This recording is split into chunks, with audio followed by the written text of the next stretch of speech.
hitting music. What were you saying? I was describing the various English colonies, how level of craziness.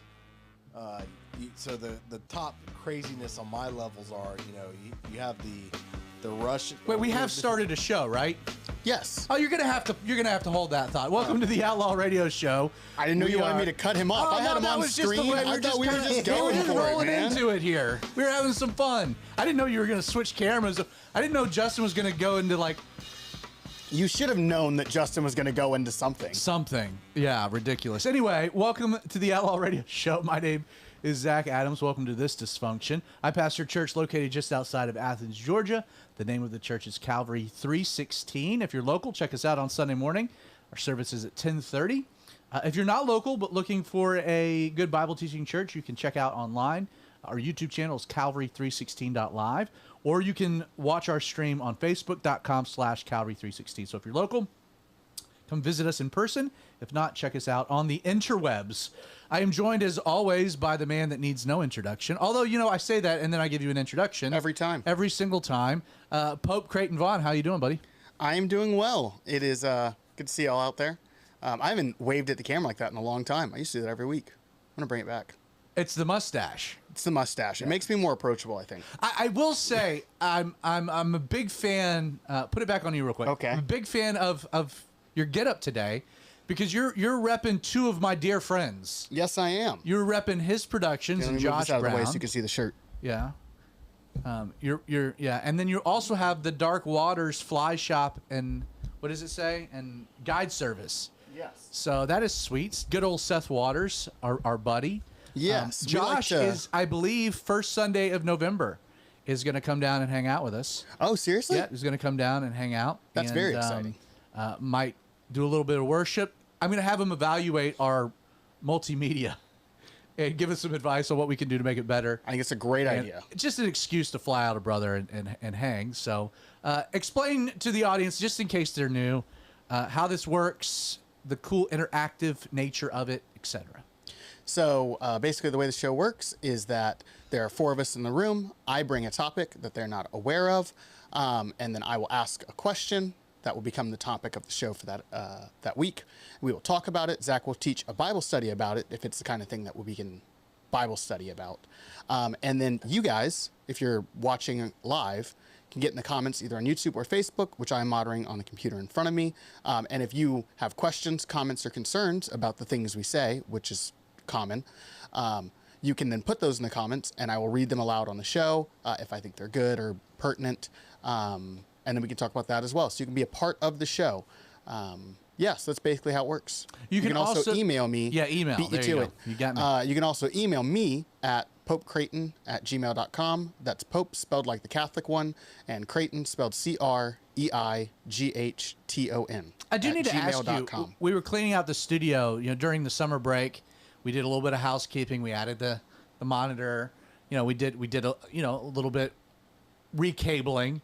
Yes. And threw away a bunch of junk. And I was about to toss the Pope hat, and you were like, "No, I'm taking that home." Why did you take that home? Do you walk around the house with the Pope hat on? No, that went into a box with some other things that I've acquired over the years for my wedding night. I can't believe that. You know what? You got me there. I had no idea that that's where that was going to go. And yeah,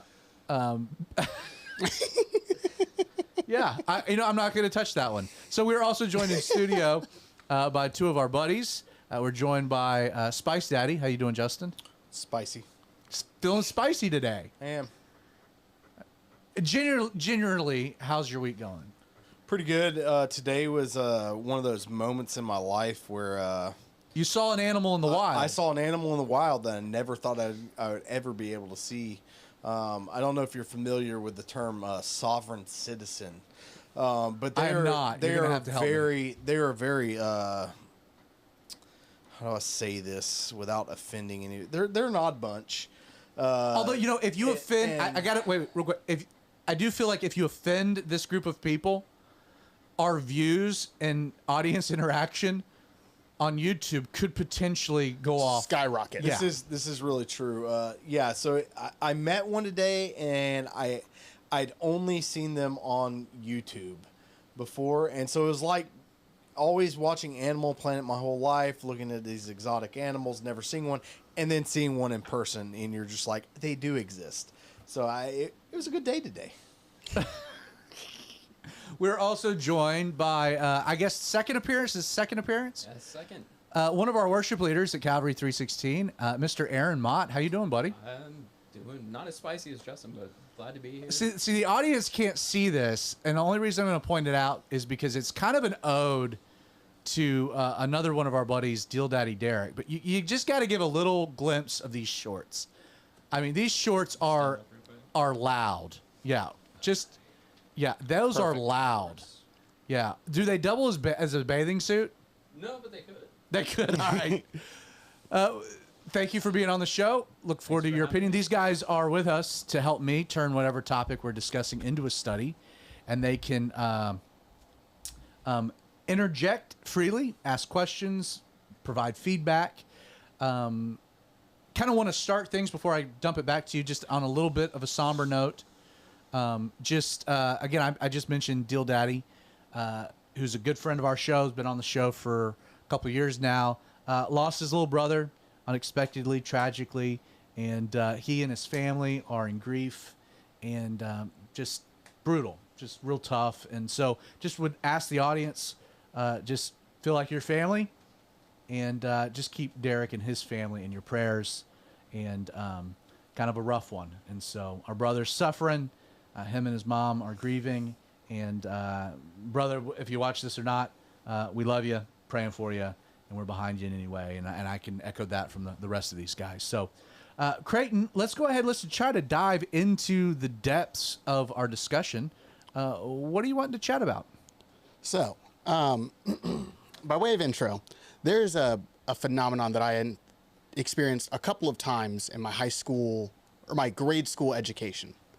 And this was at some point in an English class once a year. We would end up studying like indigenous mythology. Indigenous mythology. That's the best word that I can come up with, because like one of my English classes, and this is not a joke, we spent the first full semester talking about the Epic of Gilgamesh, which is boring. And then we would do, I don't care. I hate that story so much. It's partially the teacher. Anyway, we'd always do these, and one of the things that they would always harp on is that these indigenous mythologies would always be used to explain a natural phenomena that otherwise would be very hard to explain. You know, if you're back in the Stone Ages, you need ways to, like why a raven is black. The story would tell that why a raven becomes black. This is the second week in a row you've brought up ravens. The first time wasn't on purpose. Anyway. You've got ravens hovering over you for whatever reason. A scary thing to say to somebody. But you do. I'm just pointing it out. This is unsolicited. The second week in a row you've brought ravens into the conversation. I'll tell you this. I'm going to do it next week. Oh, my goodness gracious. So, okay. And in this conversation, at some point, somebody would use that idea that the mythologies are used to describe how things came to be, to then lump the Bible in with these mythologies that they are already saying are not. They would point to things in the Bible, usually Genesis, that are also stories about how things come to be. Obviously there's a big one at the beginning of Genesis that is how everything came to be, and say this is just another one of those mythologies that are used to define the world around us because people back then didn't have science to do it correctly. And so I'd like to talk about one of those. Let's do it. So at the end of, I think it's actually the beginning of Genesis 9. The flood is over. Noah has exited the ark, and you have this whole conversation between Noah and God about the flood. And it ends with God instituting the rainbow as his promise to never flood the whole earth ever again. So I would just like to, and I feel like that's an interesting story that you don't get Bible studies on very often. So Genesis chapter 9, I think it's verses 1 through 30 maybe. Yeah, but I mean, I'm looking at that right now, and you got to kind of go way back to chapter 6 just to set the context for it all, right? Wouldn't you say? Yes. I mean, and I think that you have I'd take that back. Probably. You're the one teaching the study. You decide how far back you want to go. So you would lump in like Greek mythology into this Absolutely. this conversation. Yeah. The idea is basically, at least the way that we were taught it when I was in school, was that all myths are used to describe natural phenomena. And that would include Greek and Roman myths. Give an example or an illustration. So one of the ones we talked about was about the first black raven. Yes, I'm going back to the raven. And that one was it was a beautiful white bird that somehow got trapped in a house, and to get out of the house it had to fly through the chimney to escape from whatever was happening in the house that was not good. And as it flies through the chimney, it picks up soot right, and turns black. And then now we have black ravens. And all ravens are black because this one was, whatever was happening in the house, whatever escaped, it was blessed by the gods in its black form. And now all ravens are black, and they are separate from crows. And they're better than crows because they did this thing and whatnot. Well, let me try to take yeah. that idea even like one step trippier, if I could. Love that. So like Greek mythology is rooted in like this basic idea of the divine, of the divine gods, the supernatural, and its interactions with humanity, and that cross pollination of the two, from Apollo, Zeus, Hercules, and then what's fascinating about like Greek mythology, and then Roman mythology, which is basically Greek mythology with different names. with Latin instead of Greek. Yes. Is that we have actually our own westernized version of the same thing, and that is the whole Marvel universe. Like like Thor is for the most part a god that became man and dwells among us. And he's literally based off of a god from the same time, just in Norse mythology instead of Roman. Exactly. So I'm going to maybe start this entire... I see why you want to go back to chapter 6 now. Yeah. So I want to maybe start the whole conversation by making a bit of a provocative thought. And this I'm going to apologize to Aaron up front because I don't know if he's fully prepared for how weird Justin's about to get. Because we're about to fall right into Justin's wheelhouse. No. You misunderstand my personality and what I get into. When it comes to stuff I take seriously, I'm serious about it. And everything else is just whatever. So thanks for that. You're very serious about what we're about to talk about. Oh, yeah, because it's right up everything. I've taught on all of this subject before. So I'm going to start with maybe a provocative thought. And then we're going to pitch it directly to Aaron. Unscripted, unprepared. So you got the camera ready, right? So I'm going to make a statement, and then we're going to get Aaron's just raw reaction to it. Cool. I'm not so sure. Maybe let me say it more definitively.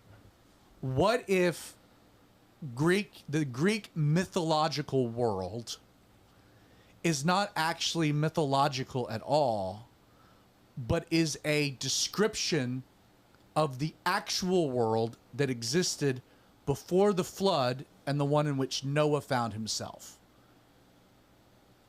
Now, you're on.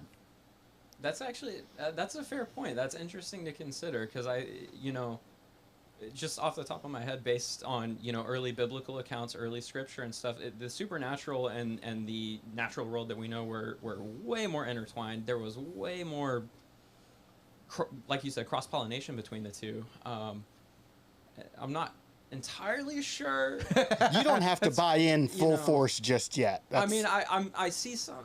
I don't know. Well, let's start with a very broad idea, and then we're going to dive into Genesis 6 because I think that's a good reaction.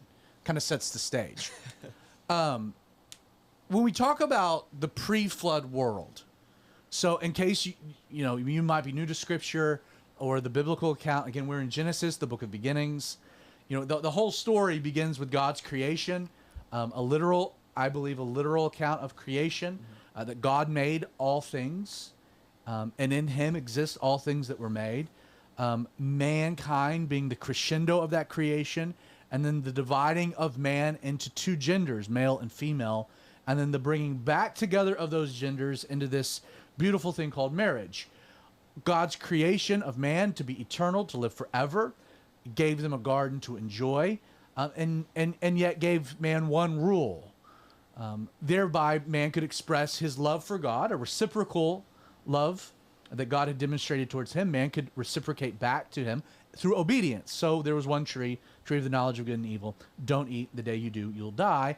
And if you know the story, you get to Genesis 3, 2 chapters into humanity. We've already screwed it up, that Adam and Eve sinned. And it was through man's sin that the world fell. We call it the fall. So if you're working on like the trajectory of this crazy story, you have creation and then boom, the fall. The next big event in human affairs would be what we would call the flood. So you have creation, the fall, the flood. Now, what's important about this sequence is that if you go through the genealogies, and so we have like a genealogy before you get to chapter 6, chapter 5, Genesis 5, is you have the family of Adam. You have this very extensive, thorough, documented genealogy of the descendants of Adam and Eve, which is fascinating, because what that indicates to us, what that reveals to us, is that this relatively brief, what we would call brief period of history in regards to its documentation, is actually a very lengthy period of human history.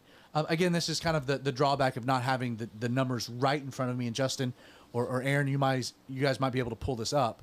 But I believe like from Adam to Noah, you're talking about 1,500 years of human history. Like, and we get that because the genealogy. Now, people are like, well, it says that men lived hundreds and hundreds and hundreds of years. How's that possible? Well, again, the Bible seems to present this dynamic of a pre-flood world much different than the one that we have. Physiologically, it's different because it never rained. We're told that God watered the earth through a dew and a mist. There was no such thing as a rain. It's believed that there was what was called Pangea, or a one continent. God called the earth, the matter to come out of the water, and that you had one supercontinent. And I don't know if you've ever noticed this, but if you actually look at a map of the continents, you can kind of start turning them and putting them back together. And we do know that the continental drift theory is a real thing. Continents are actually moving apart from each other, meaning that if you extrapolate this back many years, you could put them all back together. And so the Bible seems to present an idea where you had one continent, you had one people, one language. Subsequently, you had a canopy of water vapor. Man didn't eat meat. Man was protected from UV rays. We see that after the flood, things changed. God sanctions men to eat meat because the whole world has changed. How much water would necessitate a global flood? Again, a totally different looking globe. We're told that the waters would come from above and from beneath, and I think you have this splitting of the continents as a result. My point is that the world prior to the flood, we're talking like 1,500 years or so of humanity. Have either of you guys fact-checked that? Yeah, via Houston Christian University, it is 1,656 years from Adam until Noah's flood. Till Noah's flood. So even a little bit more, that was roughly 1,600 years? Right around there. But I mean, think about 1,600 years of history. Takes us back to 500 AD. If I'm not much mistaken, that's before germ theory. Right. Like, it's a long time ago. I mean, think about just the development of and you have this dynamic where Adam is untainted from sin. What was the intelligence like? What was the development of civilization and technology? We have 4 chapters of the Bible. This is kind of a provocative thought, but you have 4 chapters of Scripture that cover 1,600 years, and the only story we have really is Cain killing Abel. Like, that's kind of it, really. And then one of the most infuriating ones, Enoch. Well, right. Well, you have that tucked into the genealogy. Speaking of Enoch, where would you place that? I know it's not part of the canon, but there are some mentions of the Book of Enoch. Like the Book of Enoch? Yeah. I think it's garbage. Yeah, I would say the Book of Like, Enoch is it garbage. full garbage, or is it just partial garbage? Well, first, there doesn't seem to be like. That's a whole nother topic for another day. I don't want to actually get diverted into that particular diatribe. because if it's not all garbage, then that would give us a glimpse into that time period. Other than to say, I'd just be interested to know how the Book of Enoch survived, because it would have been written pre-flood. Is there a book of the Bible written pre-flood? Interestingly enough, you can make a case, an interesting case, that potentially Job is in the pre-flood world. That Job is a character, because you go to Job, there's no mention of the Jews, there's no mention of the law, like all the things that are missing from it, and yet Job's this righteous man. Job could have absolutely existed in the pre-flood world, which, by the way, again, if you're looking at scripture, dinosaurs exist. You have a totally different thing. Again, 1,600 years of human history that we have very little understanding of until you get to chapter 6 of Genesis. And I'm just going to read a little bit of the text and how it opens.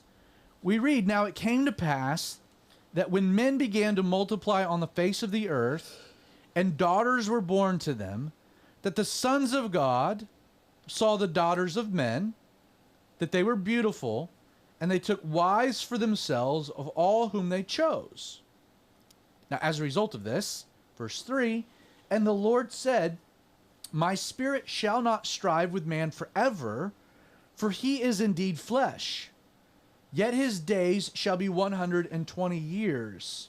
Verse 4, there were giants on the earth in those days. Also afterward, which is an interesting footnote that Justin can talk about later, when the sons of God came into the daughters of men and bore children. So we're told that the result of this union of the sons of God and the daughters of men produced these giants. And then we're told those were the mighty men who were of old, men of renown. Then the Lord saw that the wickedness of man was great in the earth, and that every intent of the thoughts of his heart was only evil continually. And then maybe one of the saddest verses in Scripture, verse 6 of Genesis 6, and the Lord was sorry that he had made man on the earth, and he was grieved in his heart. So the Lord said, I will destroy man whom I have created from the face of the earth, both man and beast, creeping thing, and birds of the air, for I am sorry that I have made them. But Noah found grace in the eyes of the Lord. So this description of this pre-flood world gives us an interesting insight. Now, there are admittedly more questions presented as a result of the text, and there are maybe answers.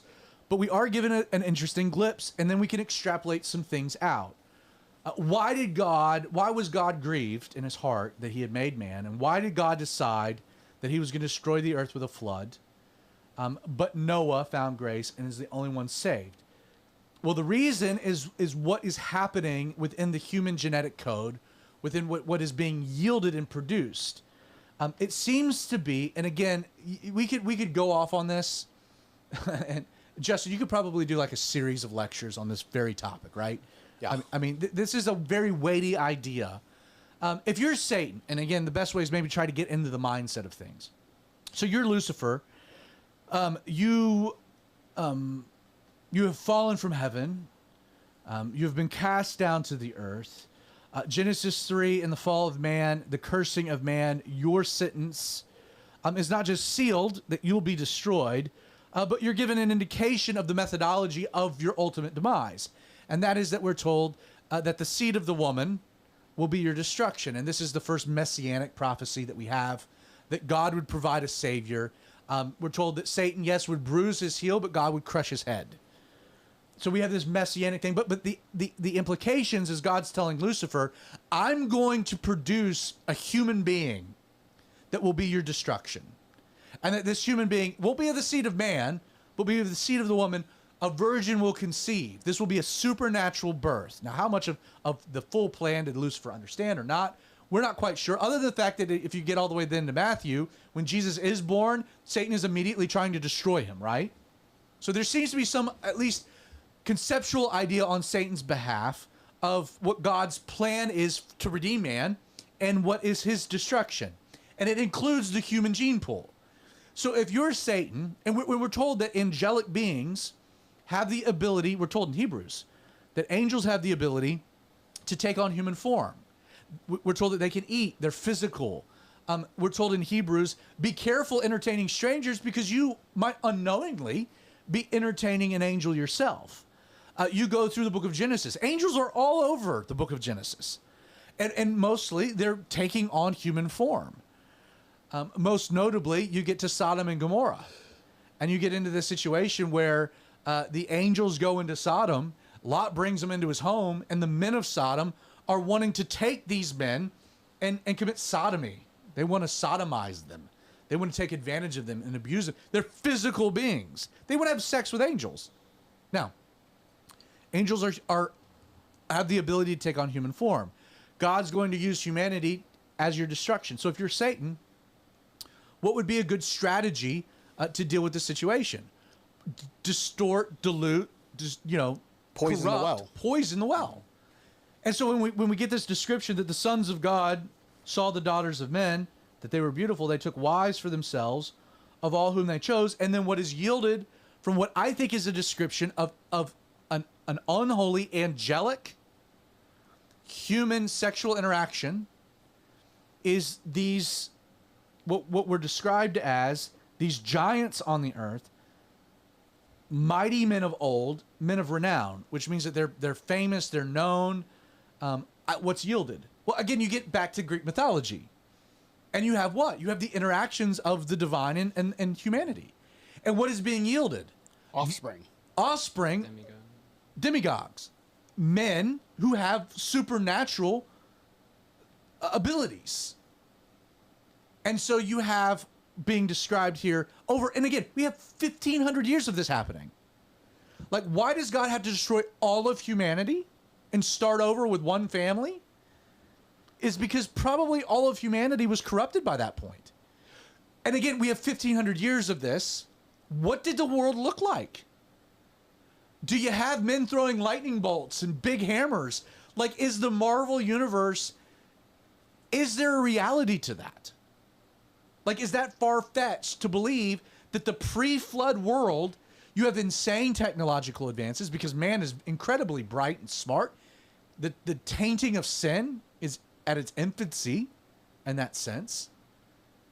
Like, what did the world look like? Now, you can go on, like, YouTube rabbit holes of, like, carbon-14 dating of like batteries and computers that go back to, like, we don't know where this stuff came from, or like, and then we get into a lot of aliens. But what if instead of aliens, it's this angelic dynamic with humanity actually described for us here in like the first 8 verses of Genesis 6? At the tail end of this 1,600 years, we had this crazy society.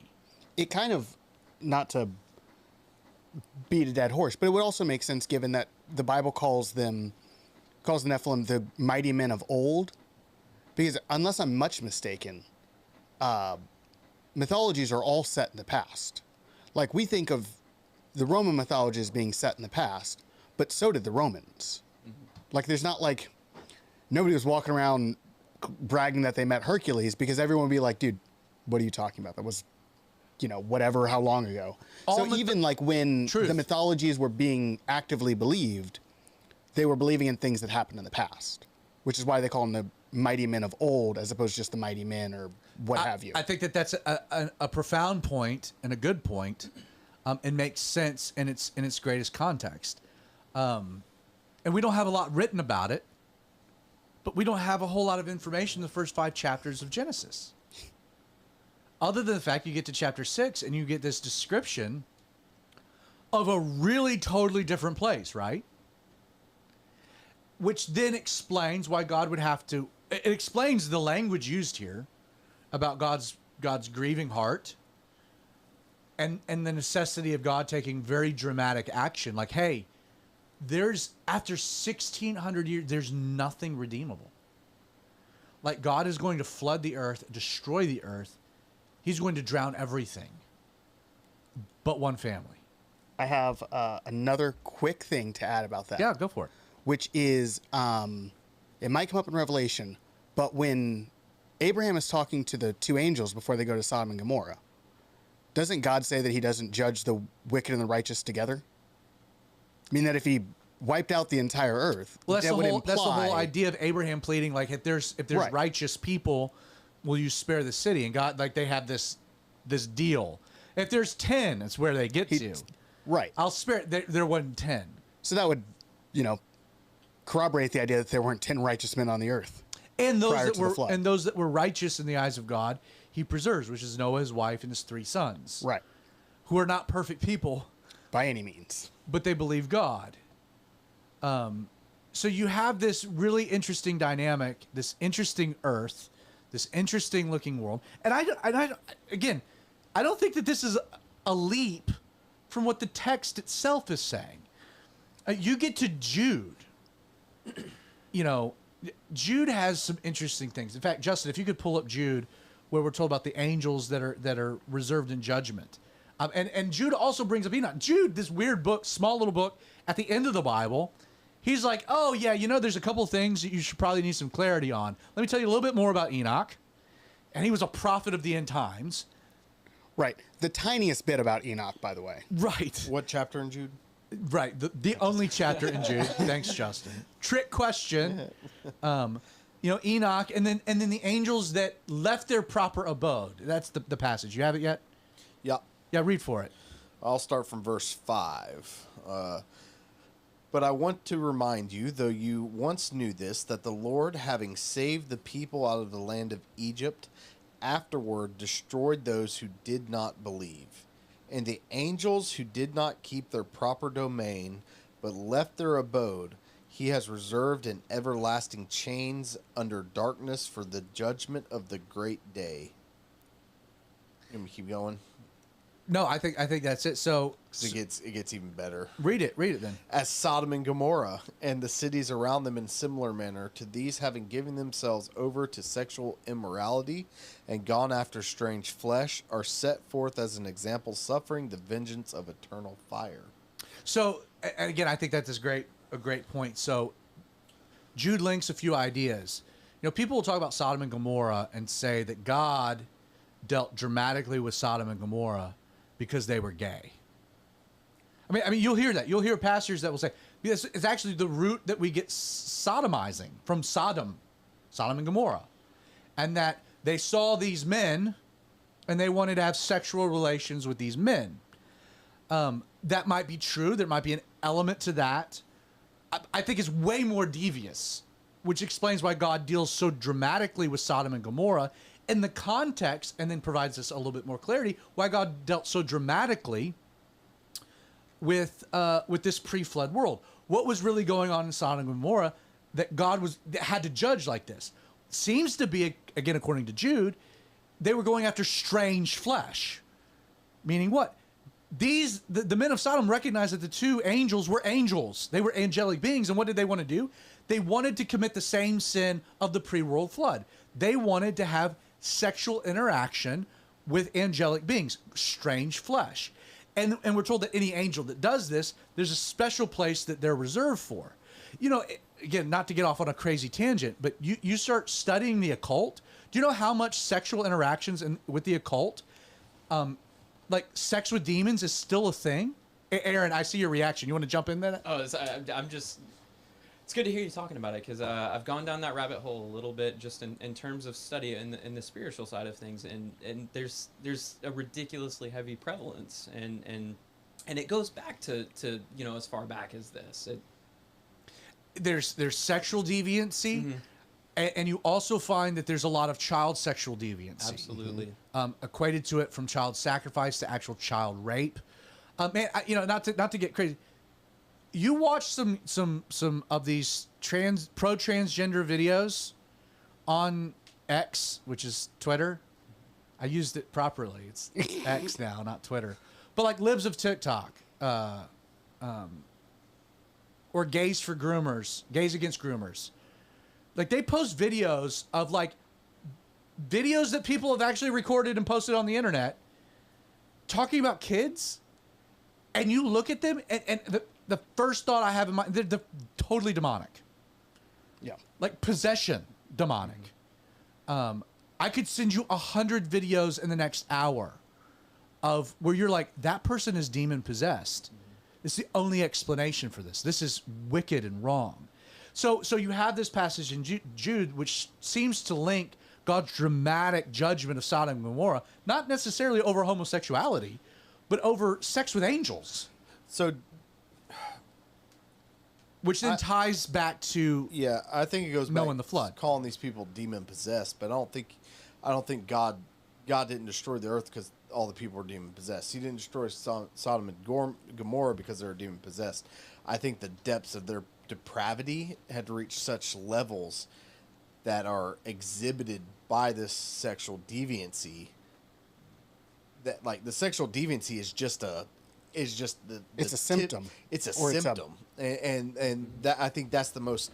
It's a sore, a visible sore of a disease underlying that's incurable, other than just completely wiping it out. I mean, Maybe yes and no.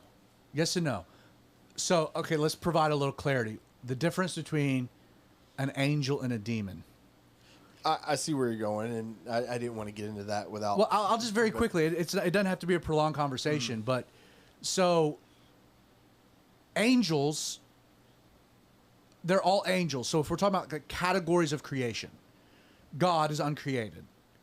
Angels are created. Now, we don't know exactly what day or when in the order of things they were created, but they're created beings. They're not, they don't live forever. They're not infinite. They were created. In the same way that humanity was created. Now, they're different. Humanity, unlike the angelic being, was created in the image and likeness of God. Angels, again, in Hebrews talks about this in the first couple chapters. Talk about angels in their place with mankind. But they're both created. Now, we're told that angels of the created angelic order, you have the angelic host of God, and you have fallen angels, of which Lucifer is, I believe, the only named fallen angel. You have two named angels, and that being Gabriel and Michael. Gabriel and Michael. You have different classifications of the angelic host, which would be applicable to all divisions from cherubim to seraphim, etc. My point is that angels have the ability to take on human form. Demons seem to, again, you get to the New Testament in particular, demons seem to be something different than an angel. An angel doesn't long for a body, it has one. Now, that body can transform, but there's no reference of an angel needing, there's no reference of fallen angels possessing anyone. Demons possess, and demons, according to Jesus, seem to have this, like, just deep longing necessity for some type of embodiment, to the point that, like, when Jesus is going to cast out legion from the individual, they cast this into the swine, right? They have to have some physical capacity. They're disembodied spirits, it seems. So what in the world is it? Because they're not fallen angels, they're demons. But where is this in the pecking order? Now, you get to Noah's flood. We'll fast forward it. God destroys humanity. Let's say you have fallen angels having sex with human women, producing another category of humanity now. We have individuals that are part angel, part man. Now, the flood happens. Everyone dies. But what dies? Because with those particular individuals, the humanity part of them dies. The physical matter of them dies. They drowned, the woman. But the divine angelic nature, you can't drown an angel. Like, an angel is not subject, like, to They're being immortal, killed. it seems They're like. immortal.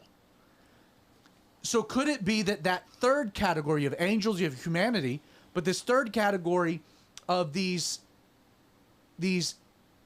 the offspring of angels and humans, what are the Nephilim is what you would call them. Could it be that the Nephilim that died in the flood, of which are many? I mean, just the genealogy, like the pre-flood world could have numbered easily 6 billion people. My dad and I, when I was in high school, we ran the math on it once. Like, taking, like, how long could you multiply, and you're living to 900 years, etc. I mean, you could have a hugely populated area.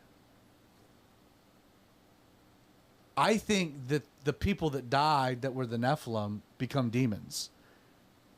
They are disembodied spirits longing for some type of capacity, which is why you have so much demon possession, but there's a place reserved in judgment for them, which is why maybe you don't have as much today as you did in Jesus' time, because 2,000 more years have passed. Anyway, the point being is that you have this crazy world. And I just want to read a little bit further, because verses 9, 10,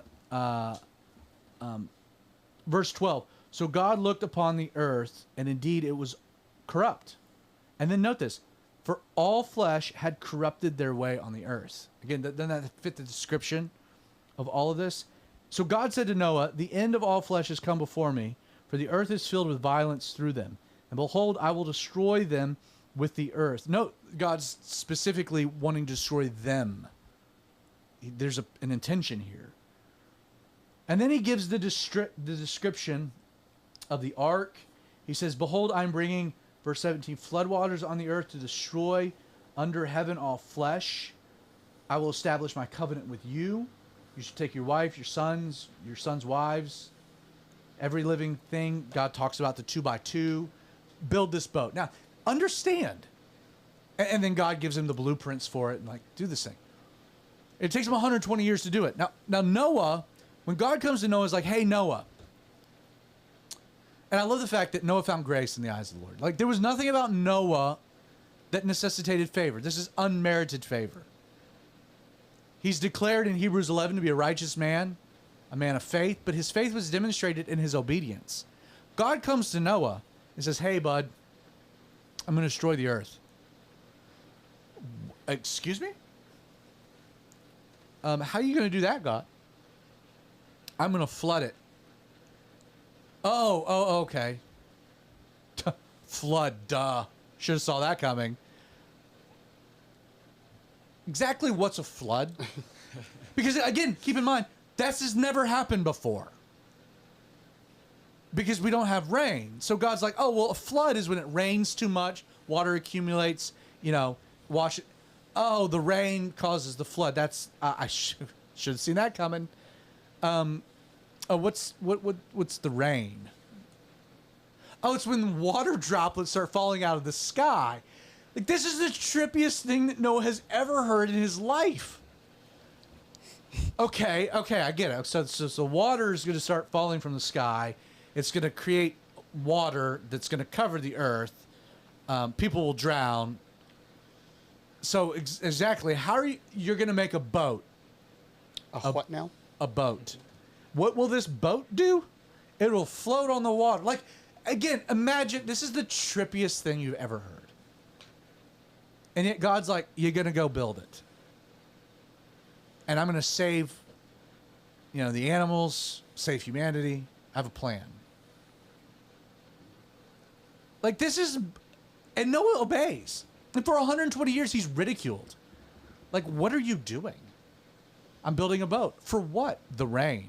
The what is going to cause a flood? A flood? Because God's destroying everyone. I can't even think off the top of my head, like, an equivalent, of, like, if that happened right now. I mean, it's such a bizarre thing. And Noah, this whole story, and sure enough, God brings the animals, he builds the boat. It's a thing. Side plug. There is an actual life-sized replica of Noah's Ark on planet Earth in Kentucky. Yes, there is. Go check it out. Ken Ham Creation Institute built an ark. Fun fact, that structure is the largest timber frame structure on planet Earth. Really? It's all timber. It is built to spec as they figured Noah would do it. That's wild. Built by the Amish. That tracks. An Amish company came in. Dude, there's no screw. It's all wooden pegs. Yeah, I haven't Like- been there yet. There's no metal bracketing. It is the largest timber frame structure that's ever been made, other than maybe like the original one. I haven't been there yet. I went there and saw the land when they had it marked out, Oh yeah. and I could only imagine how big it was because they had like stakes in the ground, kind of marked out. Like You have to where it's gonna park be, where you and- can't see it, and then take a tram up to it. Oh, really? And when you round the corner, you're like, wait, what? Like there's nothing that prepares you. Like the pictures don't prepare you for how gigantic the thing is. And just don't get COVID there. Why not? Yeah, That's where you got. yeah. You can go back Yeah, I to know. past episodes about the COVID. Yeah, you know what would have been terrible?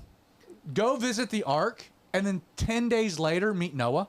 I wasn't expecting that turn of events, right? Hey, I just visited your boat in Kentucky. Good job, What's a man. Kentucky? Yeah, what's a Kentucky?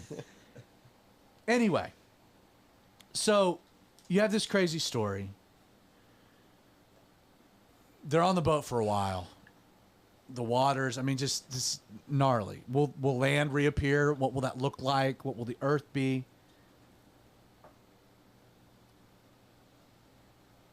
They dock, send out the birds, they bring back vegetation. They land on Mount Ararat, right? Should be a whole nother episode because I got like satellite images from the late 40s of Noah's Ark Yeah. on top of Mount Ararat, broken in half as slidden down. Verse 11 of chapter 9. Let me get to this. God's talking to Noah. He says, "Thus I establish my covenant with you. Never again shall all flesh be cut off by the waters of the flood. Never again shall there be a flood to destroy the earth." Now, that's a good promise. I'm not going to do this again. And God said, "This is the sign of the covenant which I make between me and you and every living creature that is with you for perpetual generations." This is an everlasting covenant. "I set my rainbow in the cloud, and that shall be for the sign of the covenant between me and the earth. It shall be when I bring a cloud over the earth, that the rainbow shall be seen in the cloud, and I will remember my covenant, which is between me and you and every living creature of all flesh. The waters shall never again become a flood to destroy all flesh. The rainbow shall be in the cloud, and I'll look on it to remember the everlasting covenant between God and every living creature of all flesh that is on the earth." And God said to Noah, "This is the sign of the covenant which I have established between me and all flesh that is on the earth." Now, understand that because of the dynamic of the earth, there had never been a rainbow before this moment. Because again, if you have a canopy of water vapor and the way that this all, like, you need rain for the rainbow, you know, the way that the water and light fragments and the prism to be revealed, like when the rainbow is this is the first time in human history, global history, a rainbow. And God said, "This is my sign. I'm making this covenant. I will never destroy the earth with a flood again." Now, he will say he'll destroy the earth with fire, but that was in the margins. It's a very different idea. It was the contract was like, "I won't do it with water. I'll do it with fire." Burn it to the ground. But there is this covenant, the Noahic covenant, that God says every time you see a rainbow in the sky. That is a reminder. It's interesting. It's not just a reminder to man of the covenant, but the language, God says, "I will remember." It's a reminder to God. Meaning that the more rainbows God sees, the more he needs to be reminded that he's not going to judge the world and destroy everyone. Just yet. Now, here's the fun thought. Justin, I had you do a little bit of reading during the break of the origins of the rainbow flag. How did the rainbow flag come to be? So it was in San Francisco, of course, back in like the 70s. And basically some guy named Milk. Harvey Milk was Yeah. the mayor. He was of like San Francisco. assassinated or something. Yes. But before that, he commissioned this one other guy. What was his name? They needed some rallying. Like this was they needed- early homosexual propaganda, not propaganda, but what's the right word? Branding. Not just branding, advocacy. Yeah, That's, so that's a better word, yeah. basically, he commissioned this guy named Gilbert Baker to create a symbol for the homosexual community, and he threw out the rainbow with not really for any other reason other than it had multiple colors that could represent different groups or something. There's not really any clear. You can't find anything online that states the exact origins or not origins, motivations or inspiration. Right, and I doubt I will be able to find. No, anything, you can't because so- I have. I've researched this before. I just want to say, can you imagine? So we just read it, Genesis 9. God's like, this rainbow is the sign of my covenant that I'm not going to destroy the world and judgment with a flood. It's a reminder of my grace and my mercy. And now I feel weird to have my kids draw a rainbow flag or like a rainbow thing and post it in the because it's become synonymous with homosexuality. And it's just an accident. Can you imagine real quick?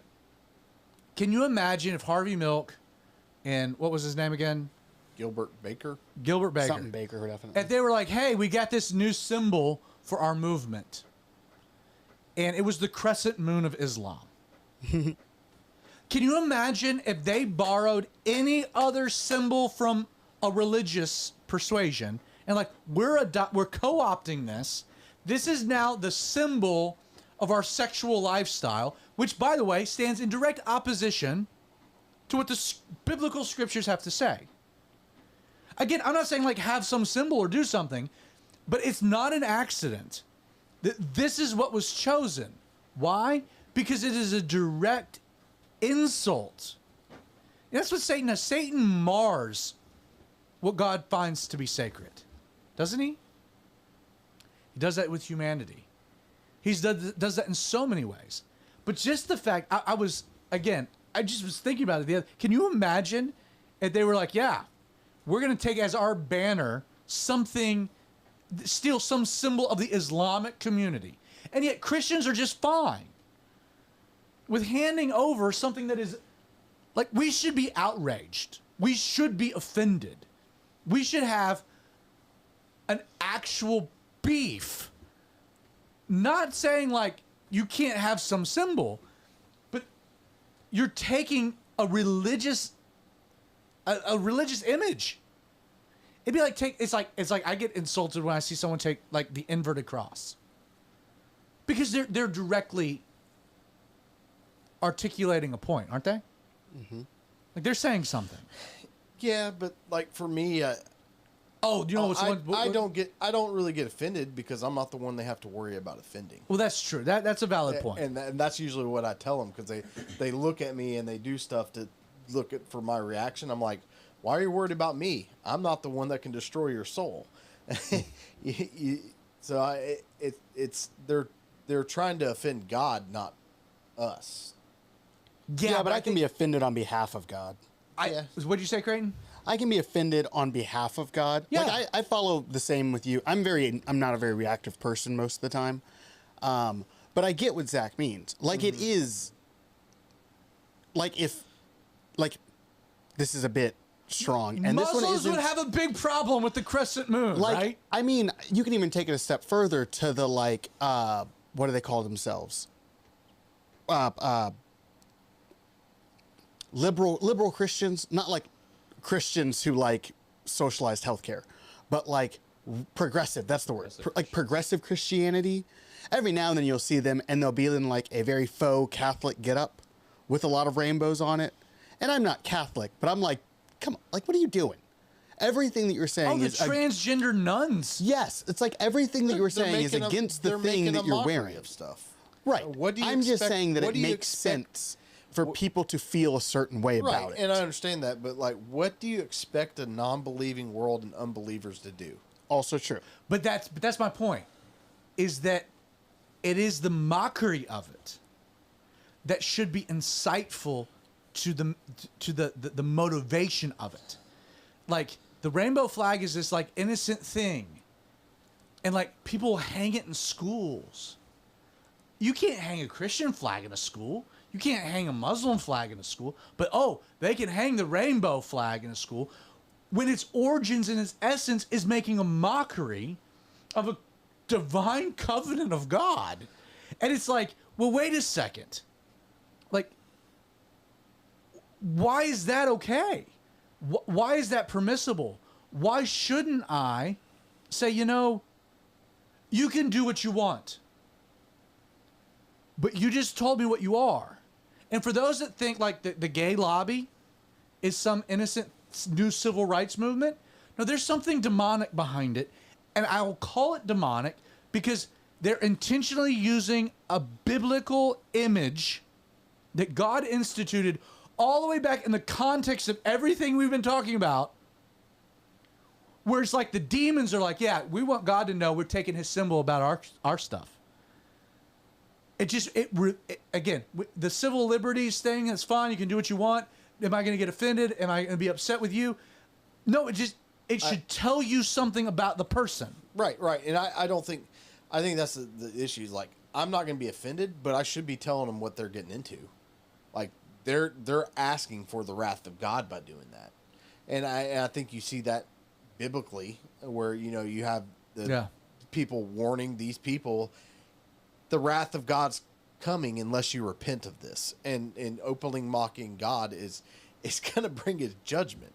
And I think that's where I stand on it is you're not going to offend me. It doesn't matter if you offend me or not, I guess is what I'm trying to say.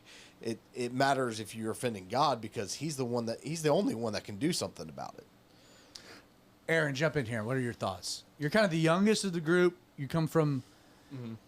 It's interesting. I actually read an article that so resonated with what I have felt about the cultural changes that have happened in America. Mm-hmm. Like, how old are you? 25. So you're 25. Creighton, you are 30. 25, 30. You're 30, almost 38. And I just turned 40. So you and I are. We don't have a generation. We're xennials. We don't have a generation. We understand a little bit of both, but we're like the group of people.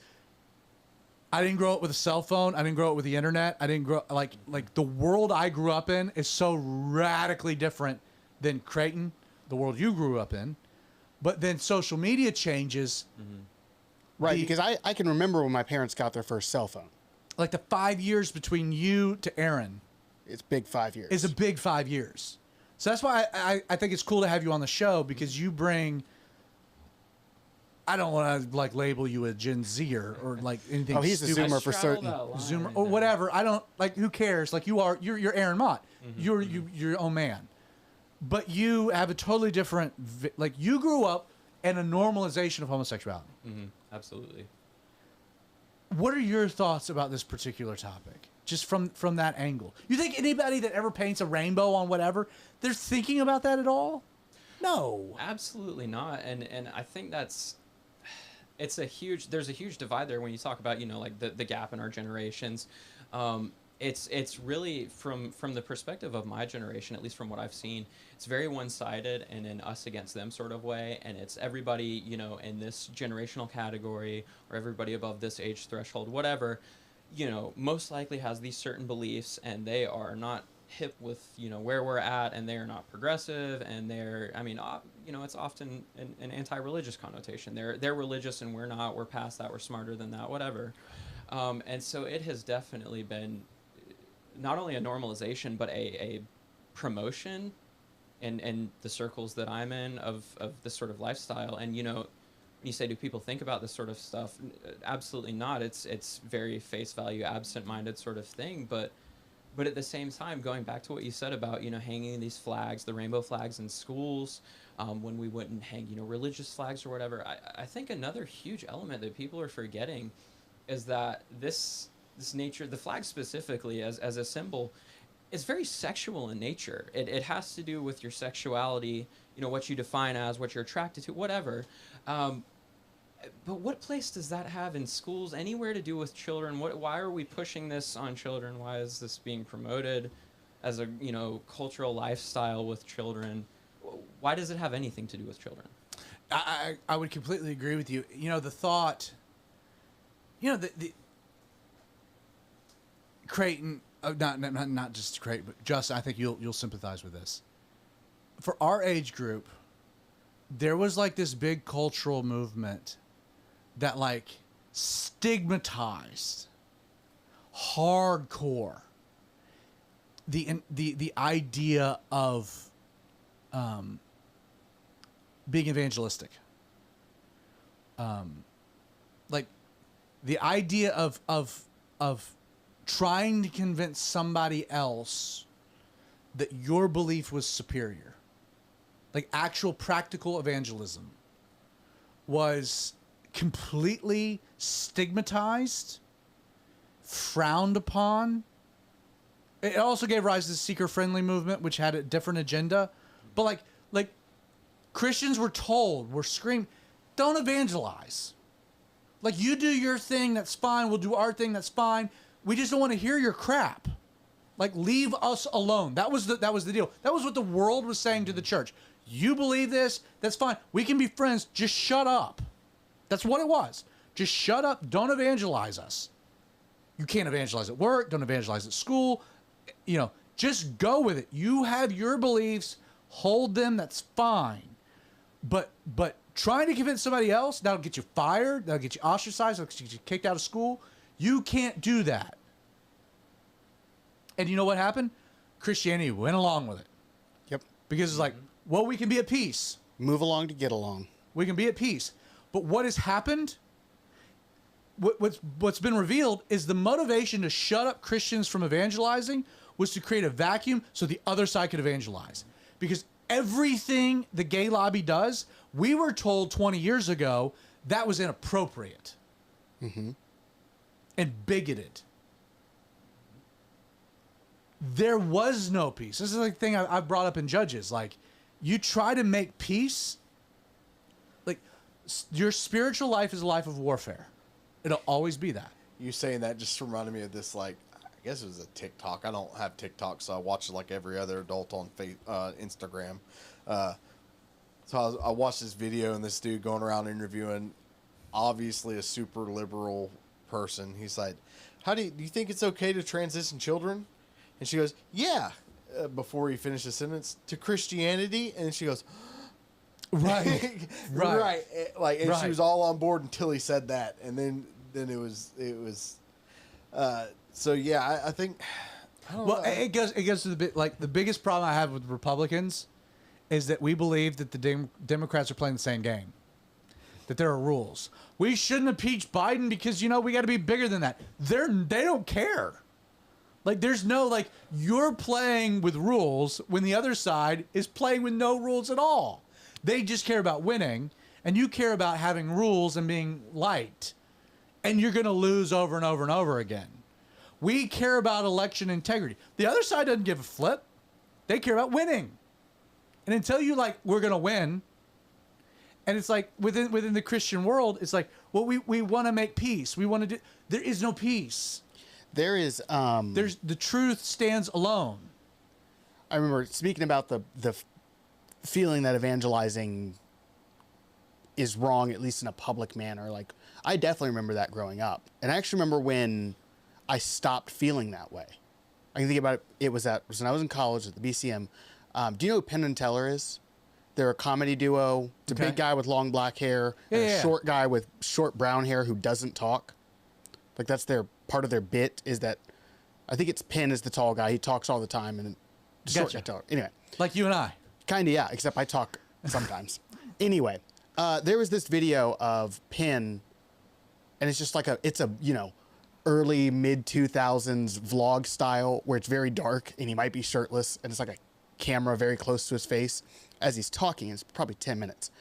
And he's an atheist, but the whole 10 minutes, he is talking about how selfish and hateful it would be if you truly believed that someone's going to get hit by a truck and you didn't tell them. Right. And he equates that to evangelism. Like because we believe in Jesus, we honestly believe these people are going to hell. It's beyond Jesus. We believe in hell. We believe in hell. So he has this whole, it's probably 10 minutes long. And he, like I said, he's an atheist. He uses a lot of curse words. If you can find it on YouTube, it's worth a watch. It's fascinating to see how his mind works around it. See, to me, what's so enlightening is if you were to go to work, sit down with a coworker, and be like, "Hey, I want you to know that this is the only appropriate belief in marriage between one man and one woman for life."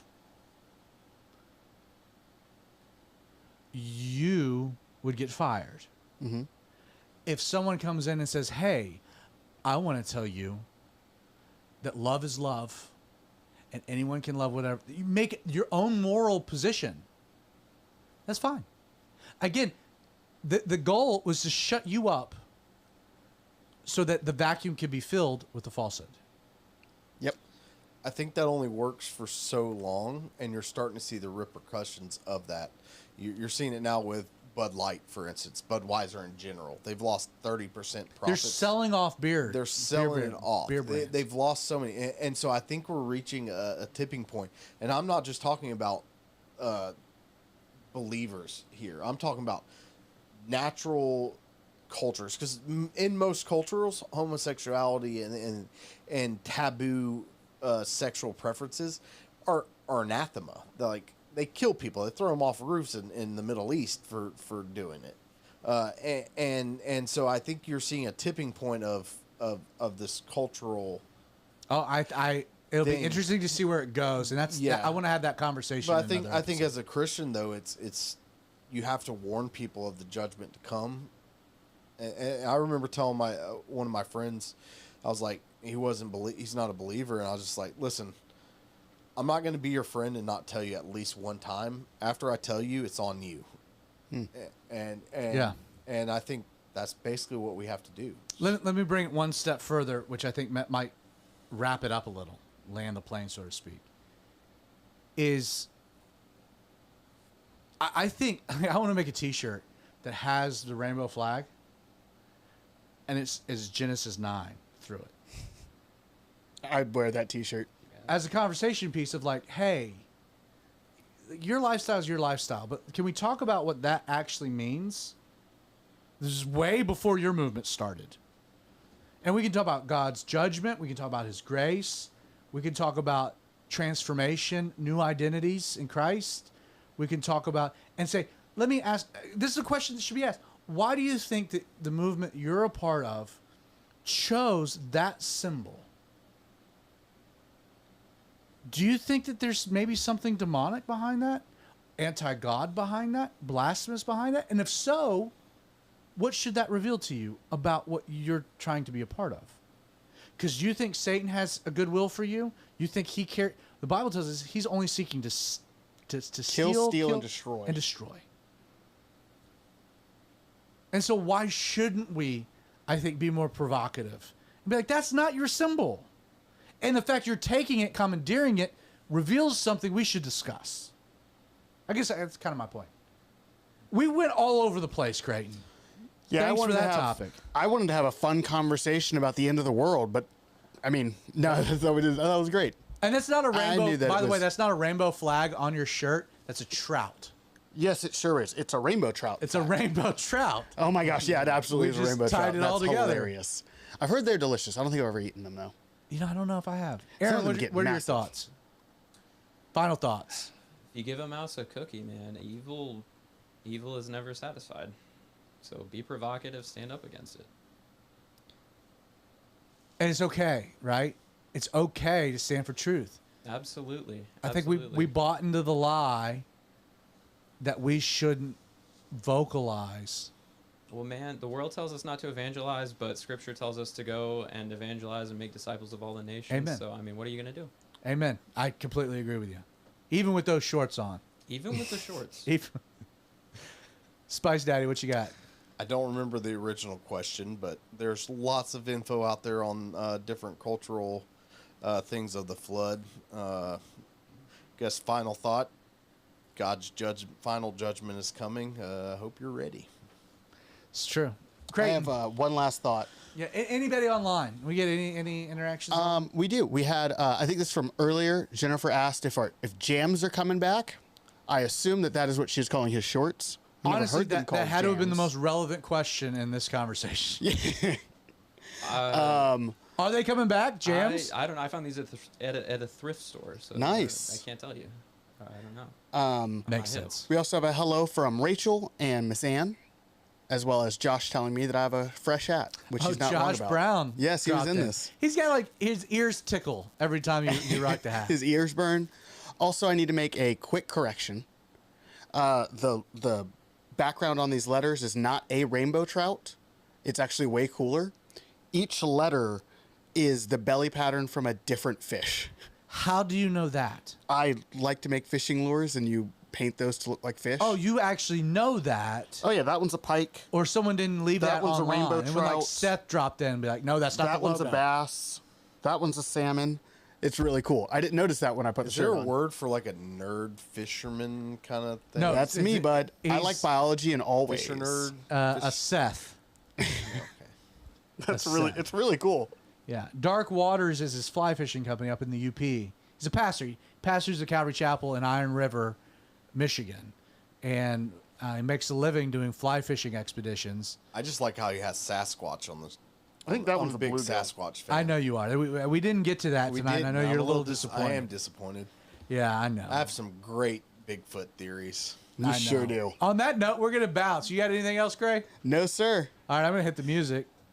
Thank you so much for joining us tonight. If you are watching the Outlaw Radio Show, check out our podcast, what you've been watching. The audio gets released tomorrow on Thursday as a podcast. Apple, Google, Spotify. Just search Zach Adams or Outlaw Radio. You'll find it. Subscribe. Leave us a review. Pass it along. If you are listening to the audio, check out the live stream. On Wednesday nights at 8 p.m., we live stream the Outlaw Radio Show on YouTube, outlawradio.live, as well as our Facebook page, The Radio Outlaw. So check that out. So if you're watching, listen. And if you're listening, watch. Regardless, join us next week. God bless.